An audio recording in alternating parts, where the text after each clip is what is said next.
Hello, আমি মধুমিতা। মা আমাকে আজকে ফোন করে বলল অফিস থেকে তাড়াতাড়ি বাড়ি আসবি, তো কোথাও যাবার আছে। আমিও সেই মতন তাড়াতাড়ি বাড়ি চলে এলাম। তারপর রেডি হয়ে বেরিয়ে পড়লাম মায়ের সাথে। মা নিয়ে যাচ্ছিল পাটুলিতে, কারণ ওখানে হচ্ছিল পাটুলির লোক সংস্কৃতির উৎসব ও মেলা। ওখানে গিয়ে মা তো মায়ের পছন্দের জিনিস পেয়ে গেছে, মানে ঘরের জিনিসপত্র এবং রান্নাঘরের জিনিসপত্র।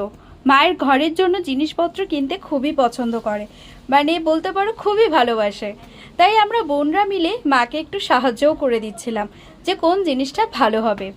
তারপর এখানে আমার এই স্টলটার দিকে নজর পড়লো। এত সুন্দর কালেকশন ছিল। আর মেলাতে যাব, 10 টাকা স্টল পাবো না? মেলাতে এখনো 10 টাকার জিনিস পাওয়া যায়। আর দিদুনের কেনাকাটি দেখে দাদু তো হয়ে যাচ্ছিল বোর।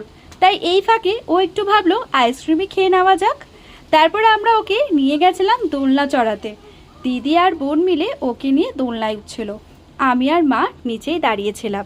তখন আমার নজর পড়লো এই সাইডটা। দেখছি এখানে এই দোলনাগুলো, যেগুলো ছোটোবেলায় চড়ার জন্য কতই না বায়না করতাম বাবা মার কাছে। এখন আর সেইভাবে বায়না করা হয়ে ওঠে না।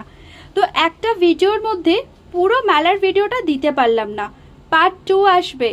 তো ভিডিওটা এইটুকু, ভালো লাগলে লাইক, কমেন্ট আর শেয়ার করে দিও। বাই।